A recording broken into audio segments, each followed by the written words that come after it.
Hello friends, welcome to Abhimathu home craft. போன வீடியோவில் நான் முழு தேங்காய் எப்படி பண்ணுறதுன்னு சொல்லி தந்திருந்தேன். இன்றைக்கி அது பாதியாட்டு உடச்சா எப்படி இருக்குன்னு செய்கிறது வாங்க பார்க்கலாம். அதுக்கு 2 கலர் உள்ளன் த்ரெட்டு, சிசர், பெஃபி பாண்ட் சின்னது 20 ரூபா தான், அப்புறம் க்ரோஸா ஊசி. வாங்க எப்படி செய்கிறதுன்னு பார்க்கலாம். ஃபஸ்ட்டு மேஜிக் ரிங் போட்டுக்கணும். எப்படி மேஜிக் ரிங் போடுறதுங்கிறது ஒரு வீடியோவில் நிதானமாக சொல்லி தந்திருந்தேன். அந்த மேஜிக் ரிங்கில் இப்போ நம்ம வந்து 6 சிங்கிள் க்ரோச்சட் போட்டு எடுத்துகிட்டு வரணும். இப்போது 1 போட்டிருக்கேன், 2, 3, 4,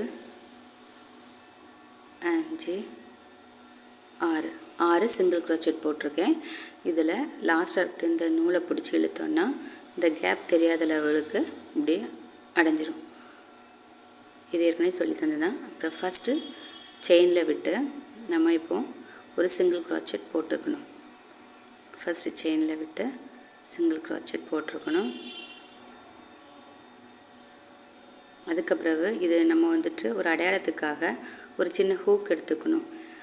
இது ஒரு ஊக்கு எடுத்தாலும் சாதா ஊக்கு வச்சு நீங்கள் போட்டாலும் பண்ணிக்கலாம், இல்லைன்னா சின்ன கிளிப்பை இந்த ஃபஸ்ட்டு செயினில் விட்டு லாக் பண்ணிவிடுங்க. நம்ம அது வந்து ஒரு அடையாளத்துக்காக எதில் ஸ்டார்ட் பண்ணணும் எதில் முடிக்கணும் தெரியறதுக்காக.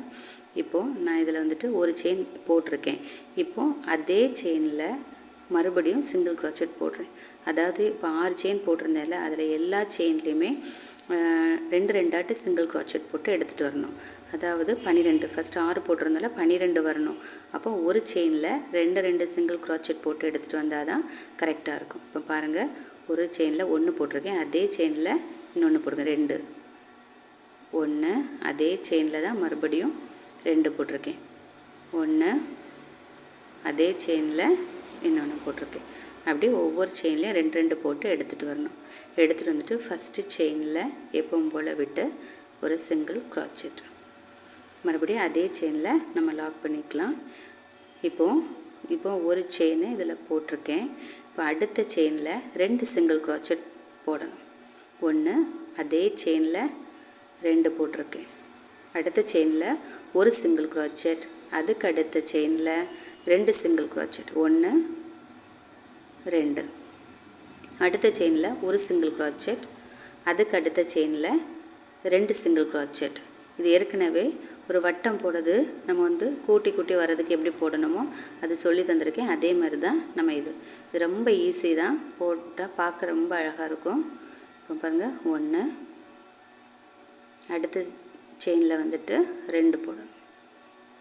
இப்போ 1, இப்போ நான் ஏற்கனவே சொன்னது மாதிரி தான், லாஸ்ட் முடிய சமயத்தில் 2 வந்துச்சுன்னா நம்ம போட்டது கரெக்ட். ஒரு செயினை மிஸ் பண்ணாமல் கரெக்டாக போட்டுருந்துருக்கும். இப்போ லாஸ்ட்டு முடிய சமயத்தில் எனக்கு அந்த செயினில் 2 சிங்கிள் க்ரோச்சட் வந்துச்சு. இப்போ நெக்ஸ்ட்டு செயினில் விட்டு மறுபடியும் ஒரு சிங்கிள் க்ரோச்சட் போட்டு நம்ம அதை லாக் பண்ணிக்கலாம். இப்போ இதில் 1 போட்டிருக்கேன், அடுத்தது செயினில் மறுபடியும் ஒரு சிங்கிள் க்ரோச்சட், அடுத்த செயினில் 2 சிங்கிள் க்ரோச்சட் போடணும். ஃபஸ்ட்டு ஒரு செயின் போட்டு 2 சிங்கிள் க்ரோச்சட் போட்டோம். இப்போ 2 சிங்கிள் க்ரோச்சட் போட்டு 2 சிங்கிள் க்ரோச்சட் போடணும். 1, 2, அடுத்த செயினில் 2 சிங்கிள் க்ரோச்சட், 1, அதே செயினில் இன்னொன்று போட்டிருக்கேன். அடுத்த செயினில் 1, அடுத்த செயினில் ஒரு சிங்கிள் க்ரோச்சட், நெக்ஸ்ட்டு செயினில் 2 சிங்கிள் க்ரோச்சட், 1, அதே செயினில் 2, 1, 1, 2 அந்த மாதிரி போட்டு இது கொஞ்சம் பெருசாக வர்றதுக்காக நம்ம வரணும். பாருங்கள், ஒரு செயின் 2, அதே இதில் 2 போடுறோம். 1, 1, 2, ஃபஸ்ட்டு 1, 2 சிங்கிள் க்ரோச்சட் போட்டோம். நெக்ஸ்ட் ரவுண்டில் 1, 1, 2 செயின். பாருங்கள், லாஸ்ட்டு முடிக்க சமயத்தில் 2 சிங்கிள் க்ரோச்சட் வந்துடுச்சு. அப்போ நம்ம போட்டுட்டு வந்த ரவுண்டு கரெக்டாக போட்டு எடுத்துகிட்டு வந்திருக்கோம். இனி அவ்வளோதான். இனி இது வந்துட்டு அடுத்த செயினில் சிங்கிள் க்ரோச்சட் போட்டு லாக் பண்ணிடணும். இனிமேல் நெக்ஸ்ட் ரவுண்டு வந்து இது சுற்றி சேம் சிங்கிள் க்ரோச்சட், எந்த 1, 1, 2 எதுவுமே இல்லாமல் எல்லா செயின்லேயுமே சிங்கிள் க்ரோச்சட், எல்லா செயின்லையுமே சிங்கிள் க்ரோச்சட் போட்டு சுற்றி எடுத்துகிட்டு வரணும். பாருங்கள், சுற்றி எடுத்துகிட்டு வந்துட்டேன்.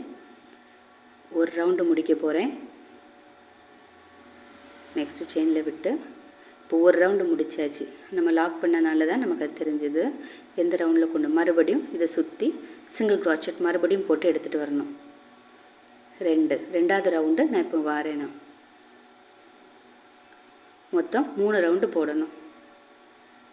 இப்போ ரெண்டாவது ரவுண்டில் சுற்றி எடுத்து வந்துட்டுருக்கேன்.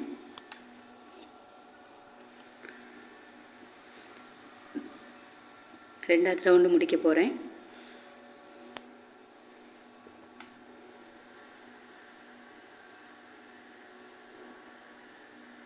அடுத்தது 3வது ரவுண்டு ஆரம்பிக்க போகிறேன். எல்லாத்துலேயுமே சேம் தான், எந்த வித்தியாசம் இல்லாமல் சுற்றி எல்லா செயின்லேயுமே சிங்கிள் க்ராச்செட் போட்டு சுற்றி எடுத்துகிட்டு வரணும்.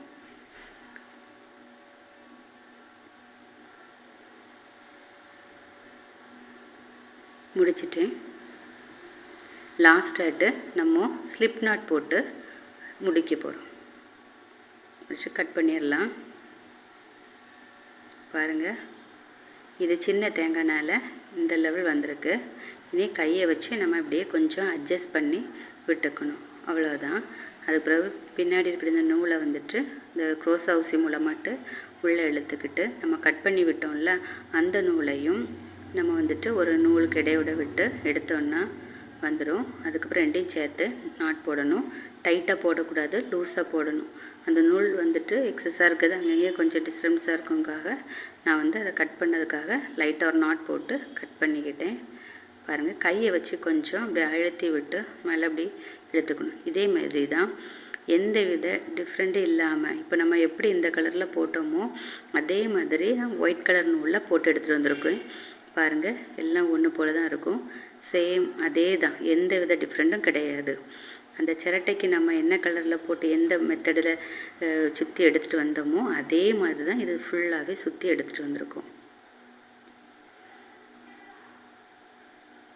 இனி இது உள்ளாடி வச்சுட்டு நம்ம மறுபடியும் கையை வச்சு அழுத்தி விட்டு கொஞ்சம் அதே சேஃபுக்கு கொண்டு வரணும். இப்படி நம்ம அழுத்தி விட்டாலே உள்ளாடி அப்படி நின்றுக்கும். அப்படி நமக்கு வந்து நிற்கும், பார்க்க ரொம்ப அழகாக இருக்கும். அப்படி இல்லைன்னா நம்ம வந்துட்டு பெஃபி பாண்டு யூஸ் பண்ணி நம்ம அதை ஒட்ட வச்சுக்கலாம். ஒட்டாமலேயும் இருக்கும், பின்ன ஒட்ட வச்சுக்கிட்டால் இன்னும் கொஞ்சம் ஸ்ட்ராங்காக நிற்கும். நம்ம இதை வாஷ் பண்ணலாம், ஒன்றும் ஆகாது. அப்போ வாஷ் பண்ணப்போ ரெண்டும் தனித்தனியாக பிரிஞ்சு போகாமல் இருக்கும். இது பெஃபி பாண்டு கொஞ்சம் காஞ்ச பிறகு தான் இது ஒட்டுற மாதிரி இருக்கும்.